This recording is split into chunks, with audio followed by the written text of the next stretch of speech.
जिलार विभिन्न स्थान में बड़ आडंबर पालित है मोहम्मद को जन्मदिन। गजपति जिलार मोहना काशीनगर गोसाणी समेत जिलार समस्त मुसलमान भाई भौणी माने आज बड़ उत्साह सहित पालन करिसेंती प्रॉफेट मोहम्मद को जन्मदिन, जहाकू मिलादुल नबी मध्य कहुए।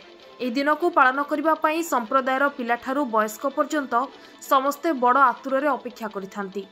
चलित वर्ष ताहा पुणी शुक्रवार में पड़ी, जहाँकि एक बड़ संजोग बोली कहुଯାଇଛି। सेथिपाई भाई भौणी मानक खुशी दुई गुणित होइतिबा देखिबाकू मिलिछि।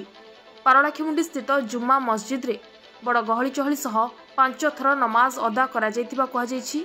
भक्ति सहकारे प्रार्थना परे समस्ते परस्पर को अभिनंदन जणाइतिबा बेले घर मानकरे बहुत सुस्वादिष्ट व्यंजन प्रस्तुत होइतिला।